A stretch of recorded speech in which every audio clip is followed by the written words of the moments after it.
Hello, everyone, and welcome in to episode number 28 of Showing Up Perspectives on Cancer. My name is Tim Sohn, and it is great to have you here tonight. Let us know where you're tuning in from around the world, and let us know what your perspective is on or connection is on cancer. Maybe you're a cancer survivor. Maybe you are maybe if someone in your family has cancer or has passed of cancer, or you have some other connection to cancer. It is so great to have you here tonight. Carol Ulker and I created this show as a safe space where cancer survivors and cancer supporters come together to share their stories and connect, as well as find resources that provide healing, hope, and resilience. My name is Tim Sohn, a 15-plus year cancer survivor and host of Showing Up Perspectives on Cancer, co-host of the Tim and Jim Show, and a live stream show and virtual event creator, producer, and coach. As I said before, thank you so much for joining us. Please let us know where you're tuning in from around the world. We have a global community that comes here every week, and I'm so grateful for all of you who show up. It's in the name of the show. Show up and join us every week. We so appreciate you being here. And we want this to be an interactive conversation. So we encourage you to connect with each other during the show. And we're just so grateful that you are here tonight. Before we bring on tonight's guests, I want to let you guys know that I'm looking for some help. It's important, you guys, to ask for help when you need it. And this show, I love this show. I love hosting this show, and I love all of you. But I am looking for some help with this show. I need some volunteers. One of the things about the show is this show is a very interactive show. And so I'm looking for some volunteers to help out in the comments of the show, to drop some links in the show, and to interact with people in the comments. So if any of you guys are interested in helping out with something like that, please send me a direct message and let me know. I also want you guys to know that there is a LinkedIn newsletter called Perspectives on Cancer that comes out bi-weekly. I let you guys know about upcoming shows. There's an in-person event coming up in September, the first Showing Up Perspectives on Cancer in-person event coming up September here in Pennsylvania. So stay tuned for details on that, as well as cancer resources for survivors, patients, supporters, et cetera, et cetera. So I'll drop the link in the comments for that as well. So definitely stay tuned in the comments for the link for that. But I'm excited for today's show, guys. I'm excited for today's guest because our guest is really great. She's really great. She had me on her show a while ago, and she's a really great host. I mean, I don't know. I'm kind of worried because she's an amazing host. She's an amazing host. And so I'm going to bring her on the screen and let's get this conversation started. Hello, Andrea. Welcome to the show. Hey, Tim. Thank you so much for having me. Thank you so much for being here. I'm so honored to have you here. You had me on your Cancer You Thrivers podcast. Is that what it's called? Yeah. Yes. And that was such a great conversation. And I'm looking forward to our conversation tonight to talk about your sister's journey and your perspective on that and some other connections to cancer as well. Yeah. Thank you again for having me. And the roles are reversed. Yes. It's always great when you have two hosts on the screen together, right? It always makes for an interesting conversation. Yes. I will try not to ask you questions. It's okay. Oh my goodness. Yeah, but let's go over to the comments quickly. And by the way, guys, we're trying out some new technology tonight. We're trying out Restream. We we've been using StreamYard. No offense to StreamYard. We still love StreamYard, but we're trying out something new. Restream has this cool feature called Restream Pairs, which lets you stream also to your guests' social media channels. So we're actually connected to Andrea. Andrea's cancer. She has a organization called Cancer University, right, Andrea? Yes. Yeah. So we're connected to Cancer University's. Where are we connected to? We're connected to my personal LinkedIn and Cancer University's Facebook page and YouTube channel. Very cool. Very cool. So that's one of the things Restream lets you do. So let's go over to the comments and see who is here with us tonight. So Legia is here. She says, "Good evening, Andrea." Hello. A lot of marks. There are a lot of marks. Oh my Yes. gosh. Yeah. Yes. Mark Kageyama is saying, "Everyone pray for Jenny Gold." And I do want to mention Jenny Gold briefly. Jenny Gold was on the show recently, and Jenny Gold has Lyme disease and other autoimmune diseases, and she is in the hospital. So everybody please pray for Jenny Gold. She also does have a GoFundMe set up, and I'll drop that link in the comments. She does need our help. She doesn't have a caregiver anymore, and please pray for her. And if there's any way that you guys can support her, please do. She just needs our help and our prayers. So please keep her in your prayers. Mark is here from New Zealand. Hello, Mark from New Zealand. And Russ Hedge is in the house. Hello, Russ. It's so great to have you here tonight. So thank you, everyone, for being here. I thought I missed someone, but that's okay. I mean, we love you all. We do love you all. Hello, Even if everyone. I miss you. Yes, exactly. Okay, so let's start the conversation, Andrea. Does that sound good to you? Yeah, let's do it. Let's do it. So Andrea, your sister Adrienne passed from liver cancer at age 15. Could you share her story with us? Yes, of course. So Adrienne was technically my half sister. We have the same mother and different fathers, and she never knew her father. He died before she was born in a car accident. And we were 14 years apart. So I was in high school by the time she was born. And I left Birmingham, Alabama, went to Los Angeles to go to college and stayed there. And Adrienne came out to visit me in December of 1994 for what was supposed to be a 2-week Christmas vacation.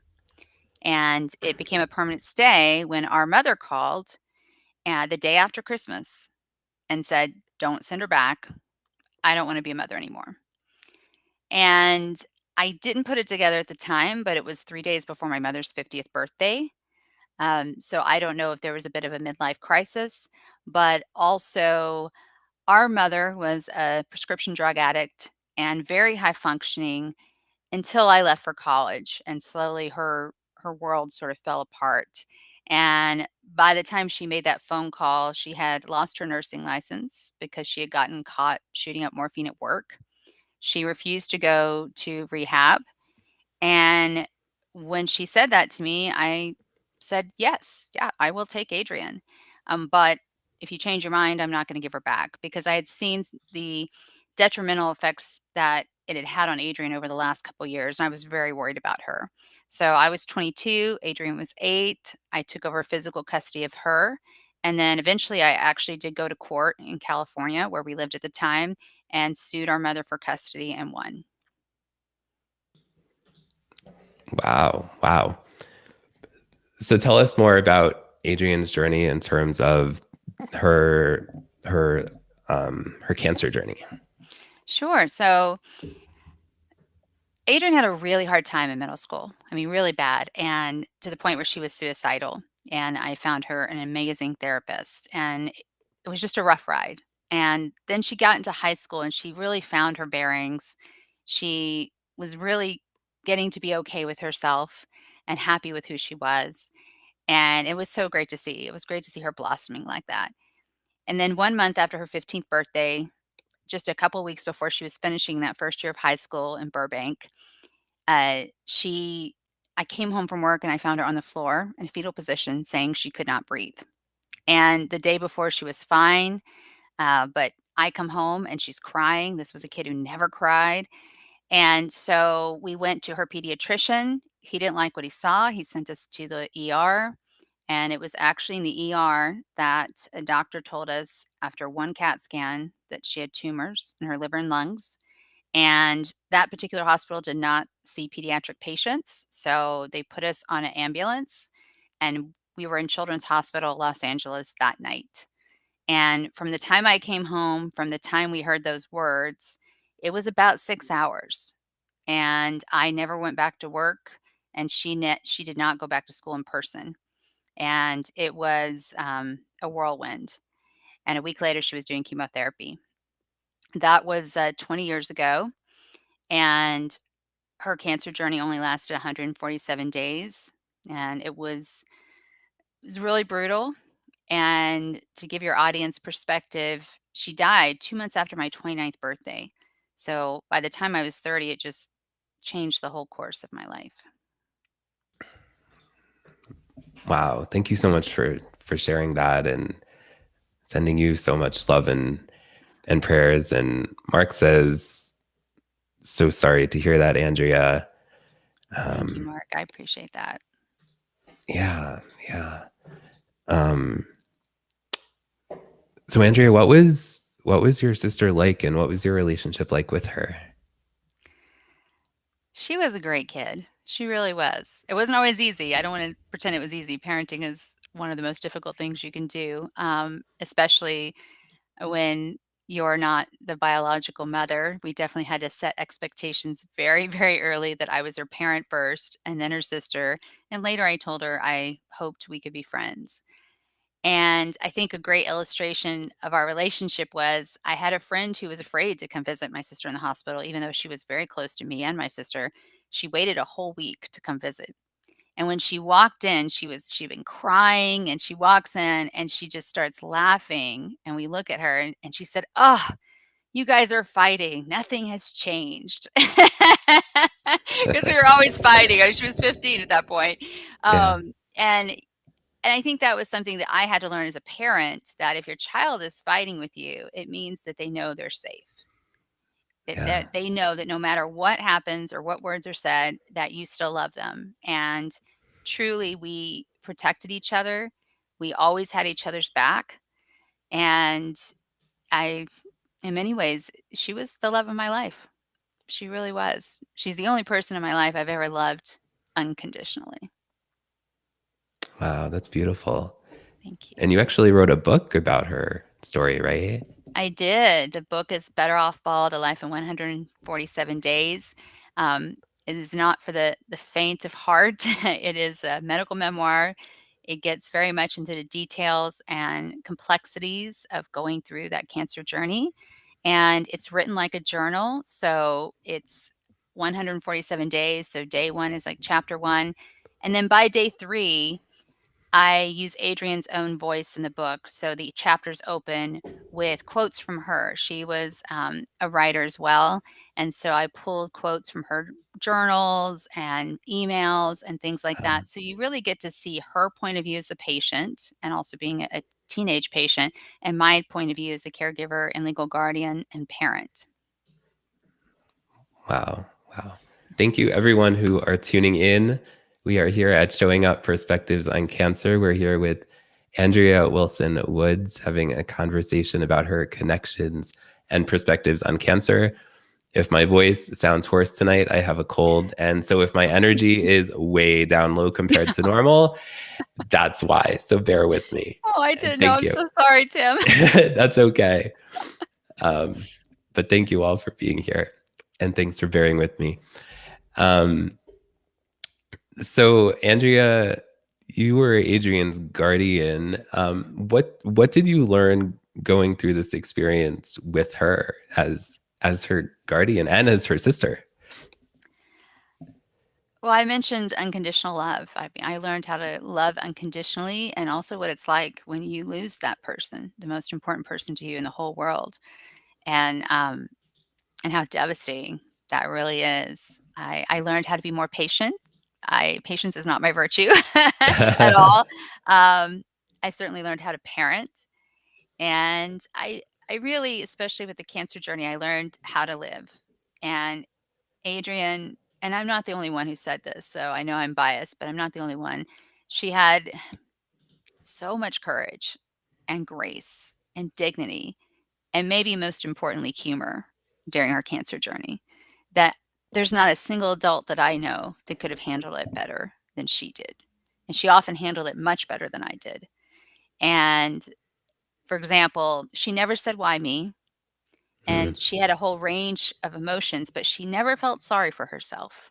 And I'm really proud of her for that. Whereas me on the inside, I was going, "Why her? Like, why her?" You know. yeah.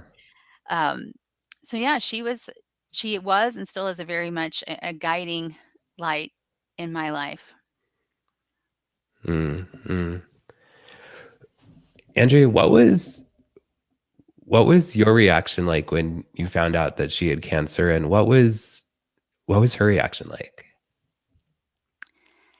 Well, she had a biopsy, and she was coming out of her biopsy, and they led us into recovery to see her, and it was very, for an odd reason, very quiet and secluded area.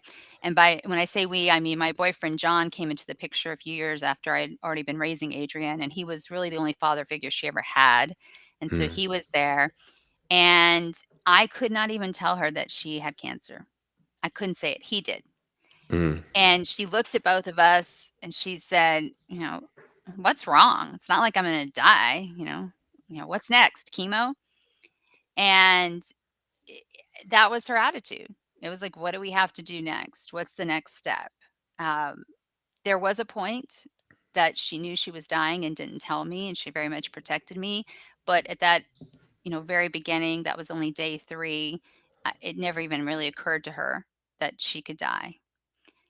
For me, when that surgeon came out of the biopsy and saw the pathology and told me, I had a whole, at that time, very close-knit group of friends and my boyfriend, as I mentioned, and they were all like aunts and uncles to her, and a lot of us were there, about 8 of us, and my boyfriend said something much later that I don't think made it into the book, I can't remember, but he said, "That's when I realized you didn't need me because I wouldn't let him hug me."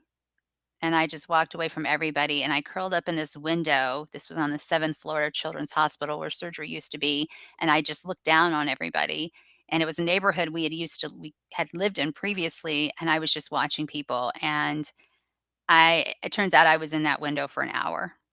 Felt like minutes. And so, for me, I very much went inside myself.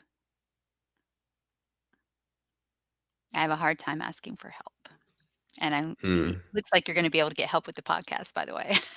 Yeah, I saw Mark was offering in the comments. Yeah, That's awesome.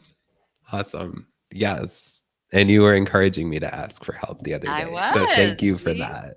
I'm not one that asks for help easily either. So thanks for the encouragement. And thank you for sharing all of that. Definitely.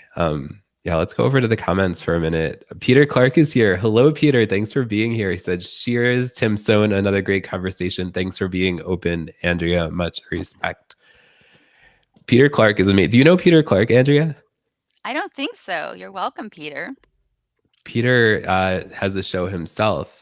You should connect with him. He has such a heart. He has a huge heart, and he has amazing heart-centered guests on his show. Definitely connect with him on LinkedIn. Okay. He showed up on the end of one. I think it's the 3rd episode of Showing Up Perspectives on Cancer. He sent me a direct message. He said, "Hey Tim, could I come on your show like now, like live?" I love it. After Good for you. Kara had given her connection and perspectives on cancer, he came on, and yeah, he definitely connect with Peter. He's amazing. Um, hey, James Patron. James is a former guest on the show. Welcome, James. Inger says, I can so relate with you what you're saying about going inside yourself, Andrea. Yeah. Lakia says, all love and support for you, Andrea. We are all in this together. Well, thank you. Thank you all for being here tonight. You are all amazing. So Andrea, you had told me that you had 3 premonitions about Adrienne that came true. Can you share those with us? Yes. So the first one I had was in my early 20s, I started having this very irrational fear of cancer, of getting cancer. And it was so irrational, I didn't tell anybody about it. And then I got this little flyer in the mail from an organization you know very well, from the Leukemia Lymphoma Society. Yeah. And it was run a marathon for cancer, and cancer research. And for whatever reason, I thought, okay, well, that will just quash this ridiculous fear that I have. And so I joined their team and training program. And I should really say that I am not a runner. I mean, at all. I'm a terrible runner. I'm a fast walker, bad runner. But, I saw it as a challenge physically, but I really thought that mentally and emotionally it would get rid of this weird fear that I had. And actually, when Adrienne was diagnosed, I was 3 weeks away from doing the marathon, and which I ended up not doing. I did it the following year after she died. So that was one. And I didn't realize that irrational fear started after I got custody of her. So that was the first one. The second one is I always knew I would outlive Adrienne, always, from the moment she was born. And I was one of the very first people to hold her when she was born. And I knew it, I mean, to my core, but I really genuinely thought she would be in her 50s and I would be in my 70s, you know. And then the third one actually happened during her cancer journey. I found out that she wanted to go to college at my alma mater, USC in Los Angeles, which I did not want, by the way. I had higher expectations for her. And anyway, so I know the campus incredibly well. I know it like the back of my hand. And the other thing is, Adrienne was one of those kids, and I think we all fall into one category or the other. I'm in the other, where she had pretty much looked the same from the time she was 18 months old. I mean, if you saw her baby pictures, you would know without a doubt it was her. And she's 15. And I remember sitting in my office one night after she had gone to bed, and I just kept trying to picture her walking on campus, a campus that I knew so well, a campus that she had been on many, many times.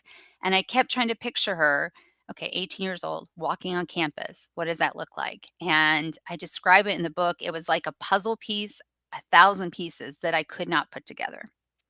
And it shouldn't have been difficult. And that's when I knew deep, deep down, but I could not let it come to the surface, that she wasn't going to make it. And it sucks because she was an incredible student, honor student, 4.0 GPA, and she had always wanted to go to college. And I think that's one of the things that she should not have missed. It was really important to her. Yeah. Let's show Andrea lots of love in the comments. Let's see all those heart emojis. And oh, you're so sweet. Here, Andrea, I have a puff tissue for you. I brought the puffs. Always have puffs on hand. Okay, I love it. Wow. Yeah. Wow. They all came true. And I didn't tell anybody about them. True. But they all came true. Wow. Now I'm going to need the puffs.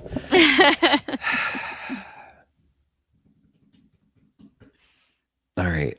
Let me go to the comments. Inger is sending you much love and hugs. I love that you can put the comments on the screen. I don't think you can do that in StreamYard, can you? You can, yeah. Oh, okay. I love that. That's cool. Yeah. Ellen is here. Hello, Ellen. Everybody's chatting. It's like a water cooler here at the cancer show. Yes. Ellen says, greetings. As usual, I am late to the gate. Hey, we'll take you whenever you get here. No late arrivals. That's right. Yeah, definitely. Always watch it again. Definitely. Bill Bradford is here. Bill, are you still in San Diego? You were in San Diego the other day. Are you still there. Bill lives in Pittsburgh, but he travels for his job all over the place. So thanks for being here.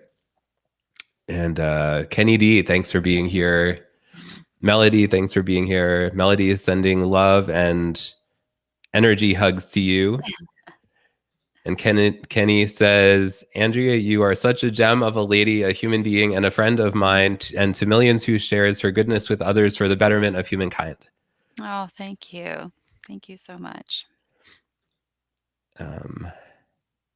Yes. You have lots of support going on, Andrea. Thank you. I really appreciate that. Yeah. So I know you also wanted to talk about your aunt who had metastatic breast cancer. Do you want to share her story with us, Yeah, yeah. I Andrea? mean, in addition to Or my sister, unless there's anything I you want to say about your sister before we move on. no, that's fine. In addition to her, I've had 5 other family members die from every side of my family for a total of 5 different cancers. So there's been liver, lung, breast, bone, and head and neck. And I feel like I'm sort of surrounded by it. My aunt had survived her first bout with cancer. I think it was in her late 50s, early 60s. I wasn't living in Alabama at the time. And I had just moved back from I lived in Los Angeles all of my adult life. I had moved back to Birmingham, and I was out, in the sticks in the middle of nowhere. I took my cousin's daughter out for this yoga retreat, like day-long yoga retreat, and that's when I found out that my aunt, who is the oldest of all the kids, was in the hospital with metastatic breast cancer. And for whatever reason, I decided to go visit her on my way home because she was in the nearest decent sized hospital was about 45 minutes away, but it was on my way home. And for your audience to kind of understand, it was really important that my mother not find out where I was. My mother and I do not have a relationship. It ended when I sued for custody, but it also other things have happened. You'll have to read the book. And one of the things about me moving back here that was a concern to a lot of people was what happens if your mother shows up. And so it was a little bit of a strange risk. But anyway, I decided to go visit my aunt. I just had this intuition, this calling, you have to go see her. I walk in and I have never in my life seen one person hooked up to so many different machines. And there was a pump pumping water out of her lungs. I mean, it was awful. And I went to the desk and I said, what is the plan? I introduced myself. What is the plan here for my aunt? And this is what this person said to me. And this is why you need an advocate. And this is why you need an advance directive. It's so important. They said, oh, well, we're going to transfer her to a nursing home. And I was like, she's dying. She is clearly dying. And she said, Yeah. "Pff," and she said Medicare is gonna pay for it. Straight face, didn't care. So I went back to the room. I had this nurse come in, and different nurse. She said, "You seem to really care, and you realize how dire the situation is. I need to show you something." And my aunt is still kind of out of it, not awake, and she pulls back the blouse, or the hospital gown, and the tumors were coming through my aunt's skin.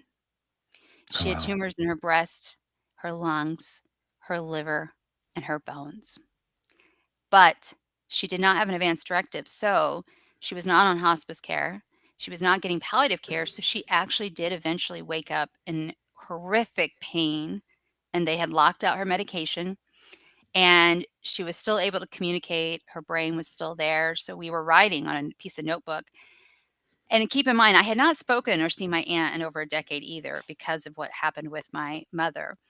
But I told her, I explained the situation. I said, look, you need to name someone as your power of attorney. It's the only way to get you into hospice, and we need to do it now. And we, through writing on a notebook, had such a wonderful conversation about what she wanted. And she said, I want my sisters. And she wanted my mom and my cousin's mother, my other aunt, to be there with her. So I'm texting my cousin to make this work, but I'm also trying to make sure I'm not there when my mother shows up.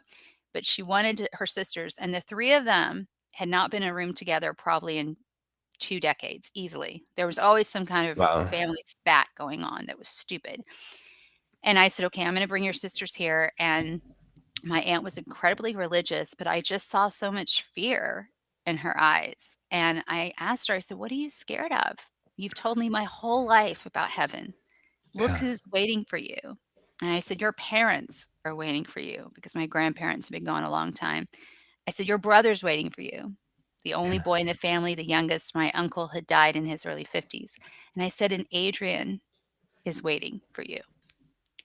And I told her, I said, "Your sisters are coming." And I said, "But at this point is really your decision if you want to leave." Because I could see how hard she was fighting it.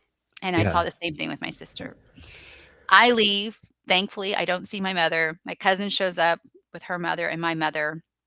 They walk in, and my aunt was at total peace, they said. And they made sure she got on hospice immediately. And she died that night in her sleep peacefully. That Oh, night. wow. And so again, I hope people understand how important it is to have an advocate and to Yeah. have that power of attorney when you can't speak for yourself. Um, it's just so crucial. It really, really is. But Yeah. I'm really happy that ultimately the sisters were reunited. That's what she wanted, Yeah. and that she, died, in peace. Yeah. But that hospital death could have been avoided. Could have been. Yeah. Yeah, definitely. Mark says, Andrea, your courage is otherworldly. I've never heard that before, but I'll take it. Thank you. And Ashok. Oh, thanks for being here, Ashok. I'm trying to find your comment. Where are you, Ashok? Ashok always has. Oh, love doesn't stop when we lose someone. Amen. No, it Amen. does not. Yeah. And Ellen said, unless you're at Newark Airport where late is the new normal. I don't remember what that was related to, but thanks for that, Ellen. Oh I my hate the goodness. Newark airport, by the way. Like, it's horrible. Been there. Yeah. Don't need to go back. Yeah. Yeah. So Andrea, you have created two entities. You've created a nonprofit and a for-profit. Right. Why don't you talk a little bit about your nonprofit organization first, and just kind of the story of why it was created and what its purpose is and what it does. Yeah. So a year after Adrienne died, I was very suicidal. I was very much drowning in my grief, and I needed a way to channel it. And I thought about creating an organization, but then I realized how hard that was going to be. And so I thought I'll just volunteer. So I went to the largest liver disease nonprofit in the US. They had a very active LA chapter, spoke to the head of the LA chapter. And I had noticed that they didn't have anything about liver cancer on their website, which I thought was kind of odd for what they did. Liver cancer being the most serious of all liver diseases. And they did not want to have anything to do with it. They had no interest whatsoever. And I stressed that I was going to volunteer. I wouldn't charge anything, that I had a background as a writer, and I'm a very creative person. I just want to help. And they just wouldn't do it. And so I spent probably another week or so really looking to see, is there any other organization in the US doing anything in primary liver cancer, specifically hepatocellular carcinoma? And there wasn't. And there's this great quote by Lily Tomlin where she says, "I thought somebody should do something about that. And then I realized I'm that somebody." And that's exactly what happened. I realized, That's a wow, great quote. yeah, I was like, I'm that somebody. I got to do it. So I founded Blue Faery, the Adrienne Wilson Liver Cancer Association, And Blue Faery's mission is to prevent, treat, and cure primary liver cancer, specifically hepatocellular carcinoma, which is also called HCC, through research, education, and advocacy. And we have many different programs. You can learn more about us at Blue Faery, BLUEFAERY.org. Website getting updated soon, but I think the current one is still live. And the reason we're called Blue Faery, I'll address that because people often ask, is Adrienne's favorite color was blue. And when I finally allowed her to dye her hair when she was 14, she dyed it red, blue, purple. But when she was diagnosed, she had blue hair and she always wore blue nail polish. She loved fairies. And when I was trying to come up with a name for the organization, I knew I wanted liver cancer in the name because you want people to know what you do. And I wanted her name in the organization's title because it's in memory and honor of her. But I did feel like there was something missing from a marketing and branding perspective. So I sent out an email to all of those people that were like her aunts and uncles who had been there through her entire cancer journey. And I said, I'm really struggling with the name here. Can you help me out? And every person came back with some version of Blue Faery. And it was right there in front of my face the whole time. And there's this really great picture on the website where this is when she was sick. She had gotten a blue wig to maintain her look. And she was wearing these beautiful blue butterfly wings that she had bought. And she looked like a fairy. I mean, we called her our fairy that summer. And especially with her, incredibly pale skin. And so that's why the organization is called Blue Faery. And Faery is spelled with an E because that's the way she liked it. Wow. That's amazing. Thank you. Ashok says, amazing you turned tragedy into hope. Oh, thank you. We're going to be 20. Can an organization have an age? Yeah, I guess so. It'll be 20 years in December. 20 years. Yes. Congratulations. Thank you. That's amazing. Do you have plans for it? I was just thinking this past weekend, I was like, we really need to do something. 20 is kind of a big one. Totally. Yes. We need to do something. Yes. And unfortunately, liver cancer is one of the very few cancers in the U.S. that has risen kind of nonstop since Adrienne died. Oh, wow. Yeah. All the more important for you to have your organization. Yeah. So tell us about your Cancer University. Yeah, Cancer University, as we like to call it, Cancer U. Yeah. It's a for-profit, as you said, social impact health tech startup. And I'm the co-founder and CEO. I did not want to do another organization and found it technically by myself. So I have a co-founder who has a very different skill set. Strongly recommend that. Always find people with complementary skill sets. And Cancer U is an online platform. It's for both cancer patients and caregivers to educate, empower, and engage them to become advocates for their cancer care, to improve outcomes, to lower stress, and reduce cost. And it really came out of a need that I was seeing with my nonprofit and other advocacy groups, that there was sort of a piece that was missing. And so we have courses, we have community, and we have coaching.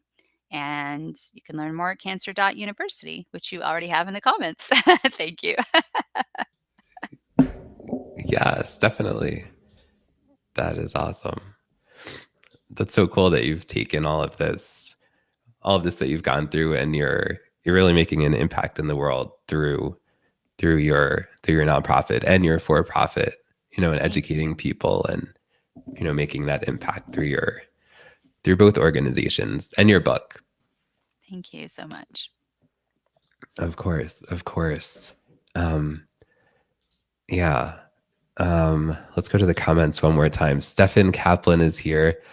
Whoa, that's a big comment. Thank you, Stefan. Oh, I'm so sorry.